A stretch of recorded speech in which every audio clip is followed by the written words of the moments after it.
नमस्कार, आपका स्वागत है मेरी क्लास में। मैं हूं गीतिका। आज हम परीक्षा उपयोगी कुछ प्रश्न करने जाएंगे। इससे आपको ये फ़ायदा होगा कि आपकी पिछली रिवीजन भी हो जाएगी और साथ साथ में कुछ नया भी आपको जानने के लिए मिलेगा। और ये बड़ी महत्वपूर्ण क्लास रहेगी हमारी। तो आइए हम शुरुआत करते हैं। सबसे पहले लिखिए, भारतीय आर्य भाषा परिवार की भाषाओं का मूल स्रोत कौन सी भाषा है? ये सबसे फर्स्ट क्लास में मैंने आपको बताया था भारतीय आर्य भाषा के विषय में। तो लिखिए, इसका आंसर आएगा वैदिक संस्कृत। ठीक है, ये मूल स्रोत है हमारी भारतीय आर्य भाषाओं का। ऐसे ही प्रश्न पेपर में आते हैं। इन प्रश्नों को आप लाइटली मत लेना, ये बहुत महत्वपूर्ण प्रश्न होंगे। भाषा का मूल या प्रारंभिक रूप कौन सा है?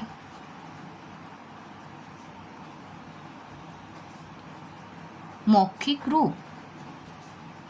ठीक है, सबसे पहले भाषा का रूप क्या था? मौखिक। खड़ी बोली हिंदी साहित्यिक धरातल पर किस शताब्दी, मेरे साथ आप भी नोट्स बनाते जाएं, इससे आपको पेपर्स में हेल्प रहेगी, में विकसित हुई? ये भी मैंने आपको करवाया था कि खड़ी बोली हिंदी जो है उसने साहित्यिक धरातल पर किस शताब्दी में विकसित हुई। ठीक है, तो ये लिखिए 19वीं शताब्दी। ऐसे प्रश्न पूछे जाते हैं ये वाले।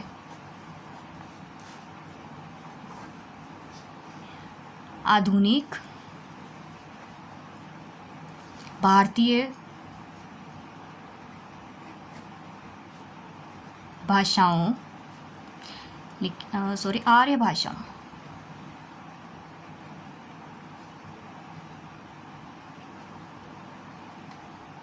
का विकास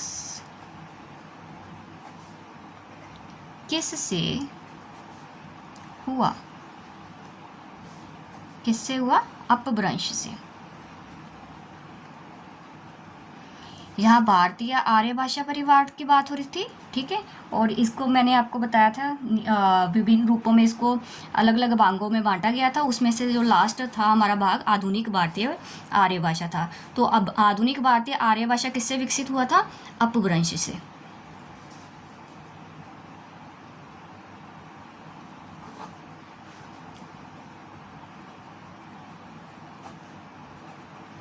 मानक हिंदी का विकास किस बोली से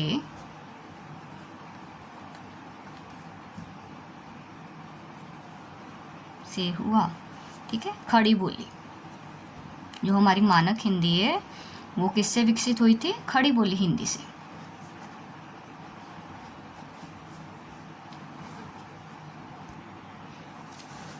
लिखिए, पाणिनि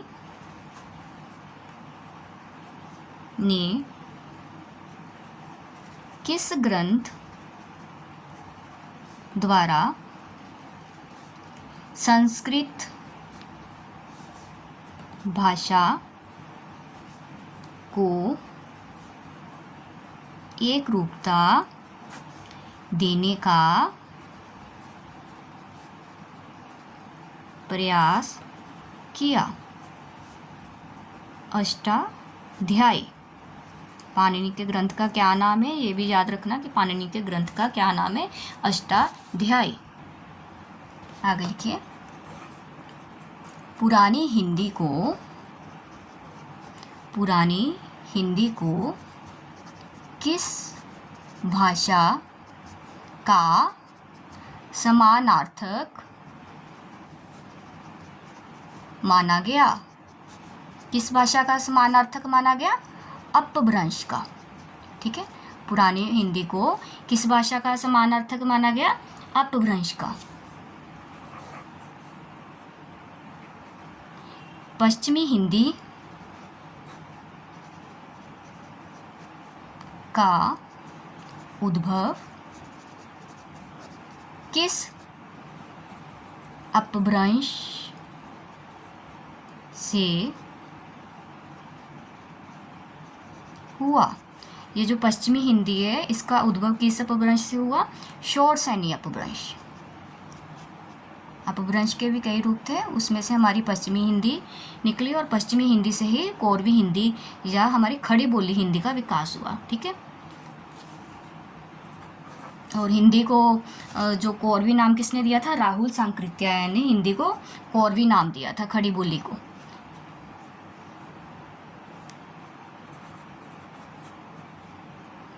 अगला लिखिए, पूर्वी हिंदी की बोलियां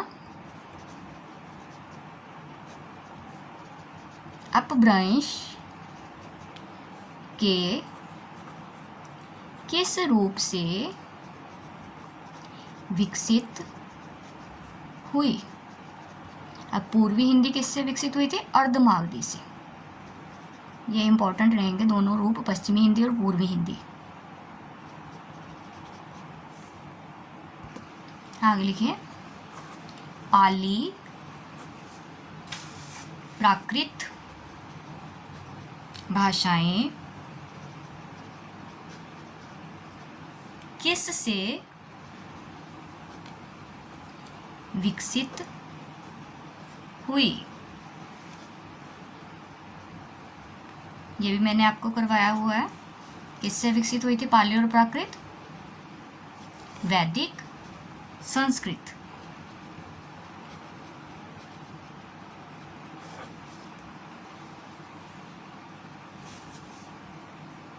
देखिए, यहाँ पहले मैंने आपको करवाया पुरानी हिंदी को किस भाषा का समानार्थक माना गया? अपभ्रंश का। अब देखिए ऐसे, अब अपभ्रंश को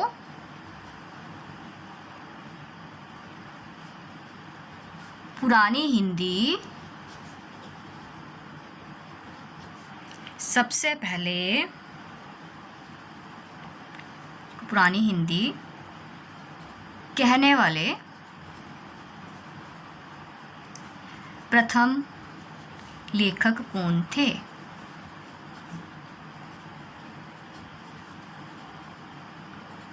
ऊपर बताया गया है कि पुरानी हिंदी को किस भाषा का समानार्थक माना गया है? अपभ्रंश को। ठीक है, फिर अपभ्रंश को पुरानी हिंदी सबसे पहले किसने कहा था? चंद्रधर शर्मा गुलेरी।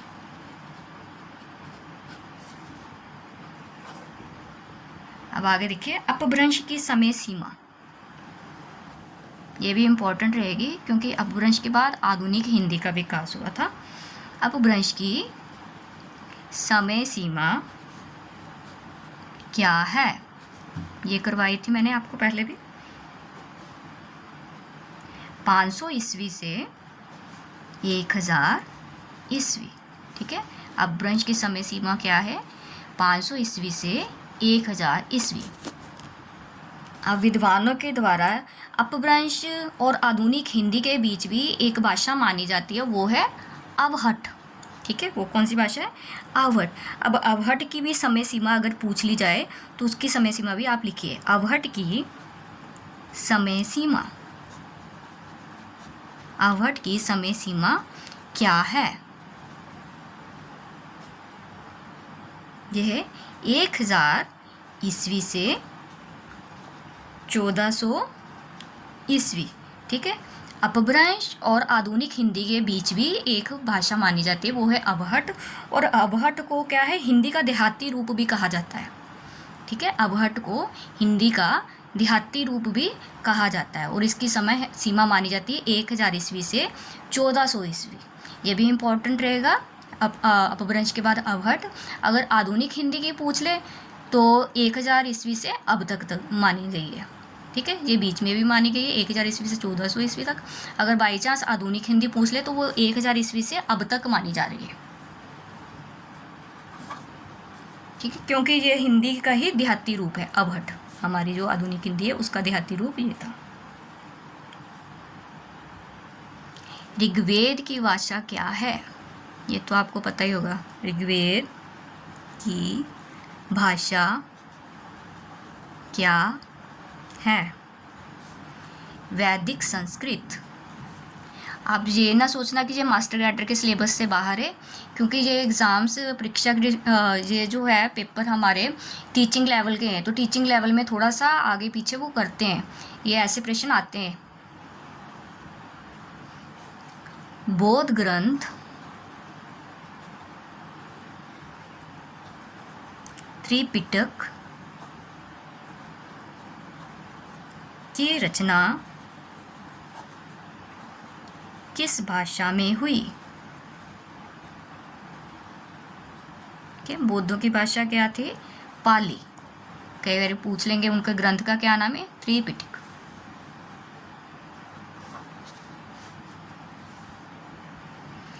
वैदिक संस्कृत और लौकिक संस्कृत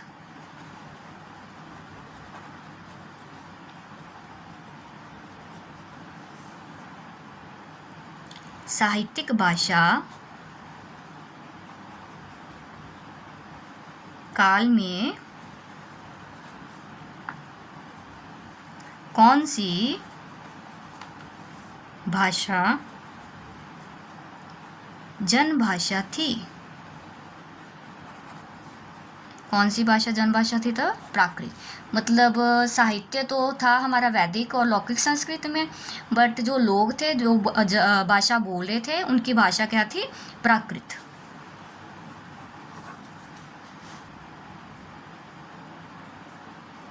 उत्तर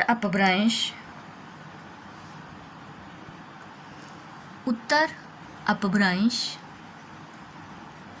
ही पुरानी हिंदी है।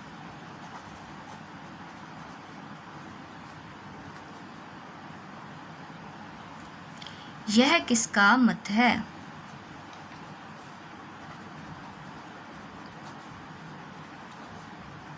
किसका मत है? चंद्रधर शर्मा गुलेरी जी का। चंद्रधर शर्मा गुलेरी जी का मत है ये। ठीक है, आगे भी हम बता चुके हैं कि अपभ्रंश को उन्होंने सबसे पहले पुरानी हिंदी कहा था। अब उत्तर अपभ्रंशी जो उनकी वर्डिंग है, अगर लाइन आ जाए, उत्तर अपभ्रंशी पुरानी हिंदी है, चंद्रधर शर्मा गुलेरी।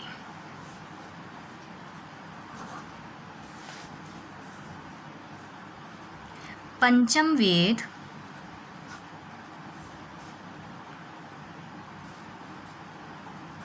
किसे कहा जाता है?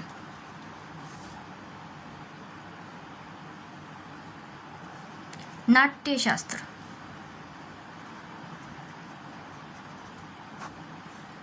ठीक है, ये नाट्यशास्त्र किसका ग्रंथ था? भरत मुनि।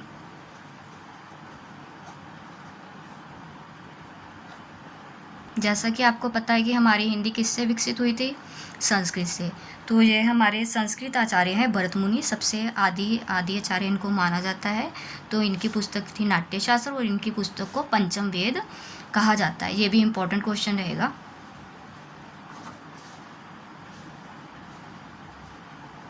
भारतीय काव्यशास्त्र के आदि आचार्य कौन है? मैंने अभी अभी आपको बताया आदि आचार्य कौन है? भरत मुनि।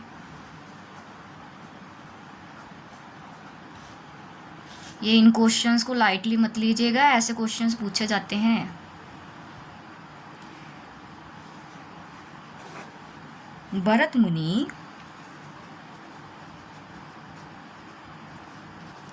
किस संप्रदाय के प्रवर्तक आचार्य हैं? किस संप्रदाय के? ये रस संप्रदाय। ये 2018 या 2020 में ये मास्टर कैडर में ये क्वेश्चन पूछा गया है कि भरत मुनि किस संप्रदाय के प्रवर्तक आचार्य थे। ठीक है, रस संप्रदाय। हिंदी साहित्य का इतिहास सबसे पहले किस भाषा में लिखा गया?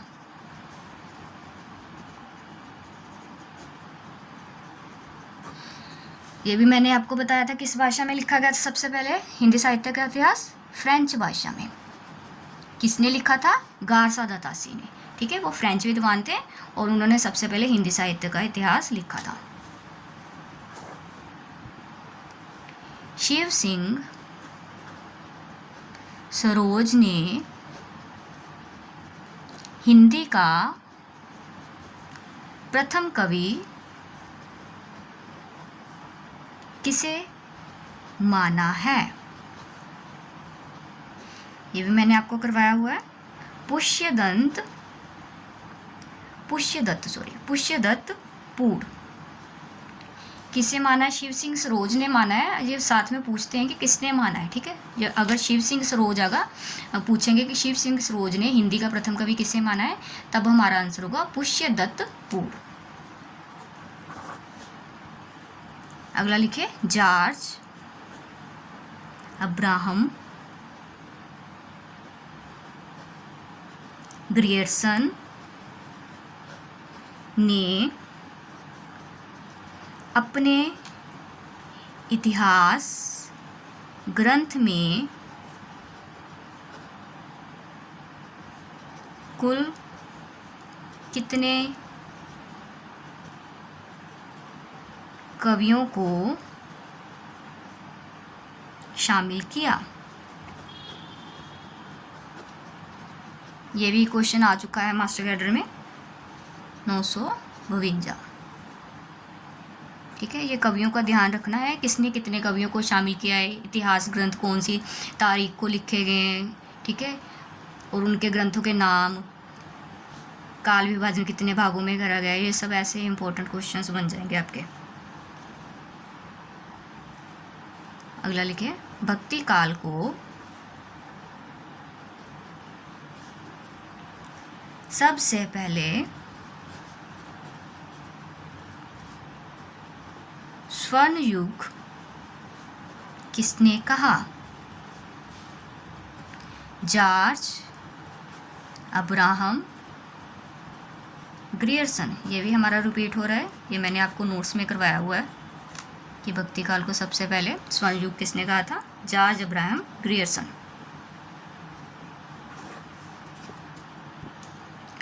प्रथम परंपरागत इतिहास ग्रंथ कौन सा है?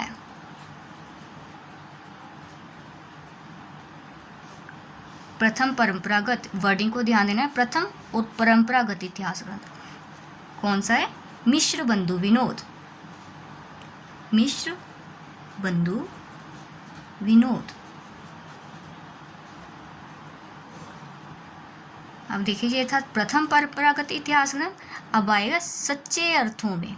वर्डिंग चेंज हो गई हमारी, सच्चे अर्थों में लग गया सेम यही, सच्चे अर्थों में प्रथम परंपरागत इतिहास ग्रंथ।